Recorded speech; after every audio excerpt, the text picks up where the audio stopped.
Quero aqui falar um pouco do meu pai, da minha convivência com a minha família.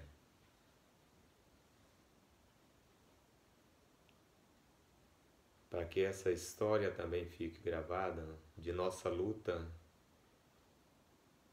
e de grande ensinamento do meu pai. O que eu pude aprender com ele.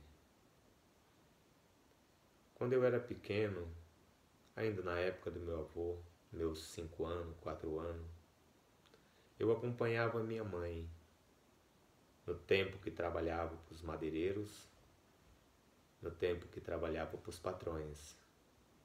E minha mãe era uma grande guerreira de defender o nosso povo Axaninca, de dizer aonde estava errado e aonde estava certo. Então todo mundo queria matar minha mãe, porque a minha mãe enfrentava os brancos na época, a família, o povo que invadia a nossa terra, e com a vida dela e meu pai, minha mãe foi acolhida pela comunidade como uma filha também, chamada Pitse. Pitse significa a rainha das abelhas. Então ficou acompanhando meu pai nessa luta. Então eu ia trabalhar com meu pai, andava na floresta, tirava madeira, tirava caucho, todos esses trabalhos que nossas famílias sempre fez na época, também trabalhando para os patrões. Vivenciando essa história de quando eu era criança, vendo quando a gente ia pescar nos lagos, caçar, quando a gente ia andar nos rios, quando a gente ia derribar as árvores, quando a gente ia tirar as madeiras. Tudo isso para mim foi uma grande aprendizagem, de olhar a gente bolando madeira com cabo de aço, toda uma técnica feita, rústica, colocando centenas de homens para carregar aquelas grandes árvores empurradas pelas mãos de cada um. E no momento que muitas das vezes estava sendo tirada aquelas árvores, meu pai dizia para o Francisco, para o Moisés, para mim, para o Isaac, vocês vão plantando atrás, nós vamos tirar a madeira, vocês pegam as sementes e vocês vão plantando da mesma espécie. Então a gente plantou centenas de árvores que foram tiradas, era tirada uma árvore, nós plantávamos mais de 2.000 árvores, deixava lá no meio da floresta, enfiada. Então, olhando tudo isso que ele falava, ele dizia, se tirar uma árvore, coloca outra, porque nunca vai faltar. Hoje nós tiramos essa, mas daqui mais 100 anos vocês vão tirar. Seus filhos vão tirar. Então nós não vamos acabar. Vamos sempre plantar para deixar para quando vier os filhos de vocês, né, já vai ter madeira de novo.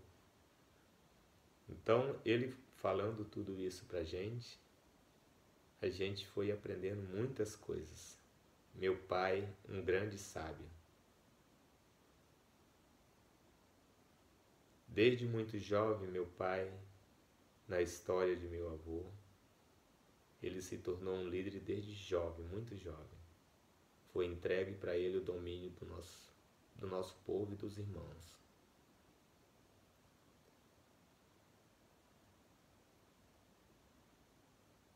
Então eu pude presenciar alguma história do meu pai. As pessoas respeitavam muito meu pai, porque ele era um homem que ele não tinha duas palavras, ele tinha uma, direcionada àquilo que ele queria. E os dois se amavam muito, mamãe e papai. Sempre um cuidava do outro. E pra gente era muito marcante na nossa vida. Eu me lembro de uma época quando nós estávamos no meio da floresta, tirando madeira, que vinha passando o helicóptero e minha mãe entrava na floresta com medo, levava nós para dentro da floresta com medo. Achava que era a polícia, achava que era gente que vinha pegar nós. Eram muitos amedrontamentos que a gente já sabia dessas histórias. E aí um dia eu pude, com todas as ameaças da minha mãe, eu pude acompanhar uma cena quando eu tinha 5 anos de idade, 6 anos de idade. Quando uma pessoa, um dos patrões, veio matar minha mãe. Minha mãe ia subindo no rio com a Irante, que é uma prima nossa, e minha mãe criava ela junto com meu pai. Nós ia subindo para casa do avô dela, do pai dela, do avô dela. E aí, não, da mãe dela. Então, quando nós chegamos lá, antes de chegar na casa, vinha baixando o barco desse homem. E ela disse, nossa, chegou a hora que ele disse, onde me ver vai me matar? Mas antes de me matar, vocês correm para o mato, para a floresta, e encostemos o barco. E nós pulamos no seco. E aí a minha prima ficou gritando na polpa do barco, e minha mãe pulou com uma vara no seco, mandando nós correr, e eu não corri, eu fiquei olhando, para me ver o que ia acontecer. Então ele pegou uma arma e queria matar minha mãe. E a menina que estava na polpa do barco gritava muito alto, chorando, dizendo, não mata, não mata, não mata. Por que você está matando? Por que você quer matar? E com esses gritos, a família dela escutou. E de repente apareceu 5 homens do nada, do meio da floresta. 3 tios meus e um primo.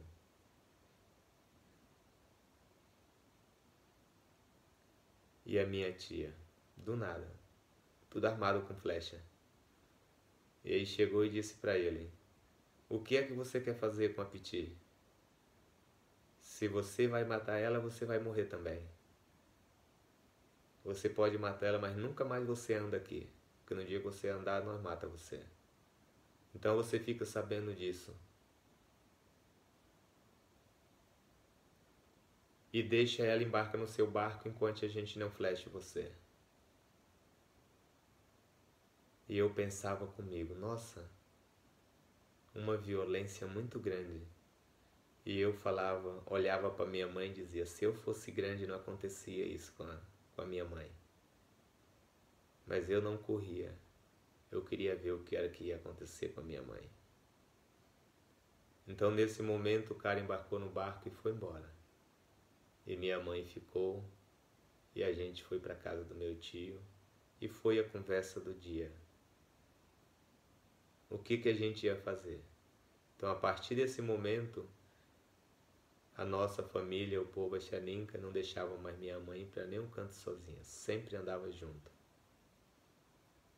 Que foi uma segurança para a vida dela, que sempre teve, mas nesse momento foi marcante para mim.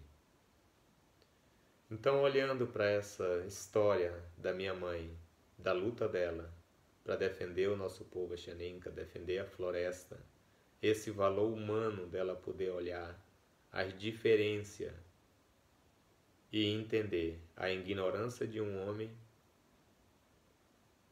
numa humilhação de uma pessoa. E dela dizer, eu não vou dar parte para a justiça. Eu vou deixar isso passar. Então assim a minha mãe veio fazendo sempre. Em muitos momentos passou por esse motivo, de pessoas levarem ela para a justiça e ela não ir lá para perder uma história, porque ela nunca enganou a ninguém. Sempre teve a sua honestidade junto com meu pai e um povo por trás segurando a vida dela. Então esses ensinamentos de meu pai e minha mãe, que trouxe todo o desenvolvimento da nossa comunidade, resgatando os conhecimentos tradicionais, trazendo a origem de toda a história do nosso povo, colocando a história do nosso povo como um futuro de vida para o segmento de nosso povo. Então todo esse movimento criado por nós, hoje a gente vê a nossa aldeia. Meu pai foi muito respeitado, muito consciente e muito sábio. Falando essa história de meu pai, também pude presenciar na sua vida a vida da minha avó, Mariquinha, que era mãe do meu pai. Grande sábia, de grande conhecimento medicinais, e que ela tinha um espírito também, que tudo o que acontecia ela sabia antes de acontecer. E ela falava sempre. E todo o ensinamento dela para o meu pai, até no dia da morte, que foi uma história que deixou marcada dentro de nós, e eu já tinha 16 anos de idade, já conhecia, já sabia o que era basicamente o mundo, dentro daquilo que nós vivia dentro do nosso povo. Então,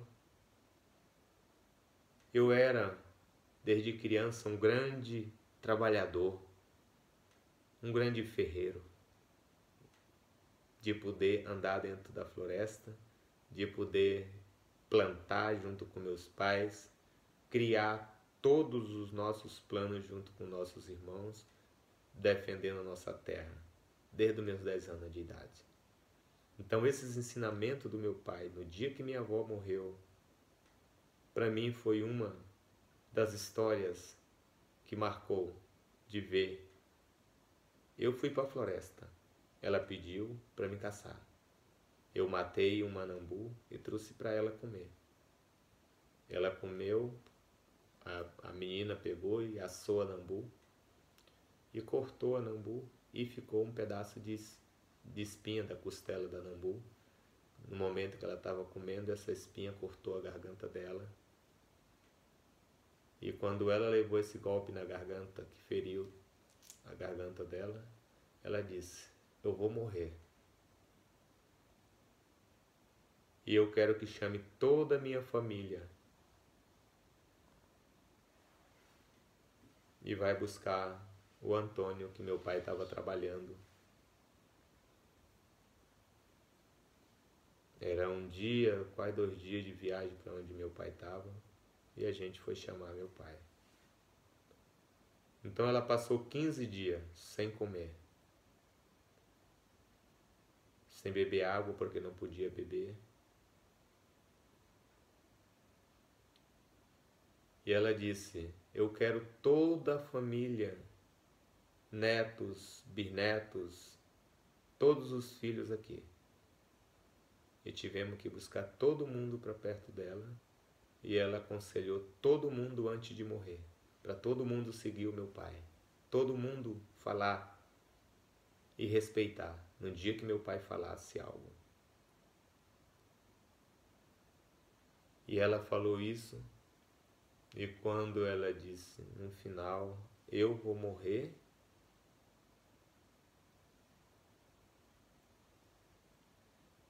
e o espírito meu é o espírito do Benke, é o espírito do beija-flor, é um espírito que veio do outro mundo e que ele é veloz, é Ibenke, é curandeiro, é sábio, é um mundo. Então meu pai, minha mãe, meus irmãos, todo mundo, ela disse: pode descansar, no momento de eu morrer eu chamo vocês. E no momento dela morrer, ela foi e acordou e chamou meu pai, chamou minha mãe, manda chamar toda a família. Então, no momento que veio toda a família, era basicamente uma meia-noite, e ela pegou na mão de cada uma pessoa, aconselhando eles em toda a sua vida e o segmento do meu pai. E quando chegou no último, ela pegou meu pai, olhou para o rosto do meu pai, olhou para o rosto da minha mãe e beijou o rosto do meu pai e caiu morta. Como um passarinho apagado, o seu espírito, mas levemente dentro de um mundo. Então essas histórias para mim foram marcantes de hoje ver a vida nossa na nossa comunidade, a luta nossa perante o mundo, a busca de conhecer e resgatar toda a história, de mostrar para o mundo que a gente também tem um mundo e não é perdido no meio desse mundo. Nós temos uma sabedoria a mostrar para ensinar a todas as pessoas que quiserem aprender, olhando os exemplos e a qualidade daquilo que nós construímos durante toda a nossa vida de luta. Meu pai e minha mãe hoje estão vivos, grandes sábios, para contar e mostrar o que eles fizeram a partir de seus conhecimentos tradicionais, ligado a um mundo que é desconhecido, mas ao mesmo tempo conhecido por todos nós, e que hoje representa a história de luta aonde todos nós aprendemos, vivenciando aquilo que ele sempre mostrou. Então hoje tem uma história para contar, a construção da nossa aldeia, a recuperação da nossa floresta, criações de animais, a proteção dos nossos rios, manejo de fauna de todas as espécies e criação de apicultura, piscicultura e todo o reflorestamento que hoje assegura a nossa sustentabilidade, trazendo também todo o conhecimento das plantas medicinais e dentro dos conhecimentos da diversidade de batata, raiz, frutas que nosso povo come.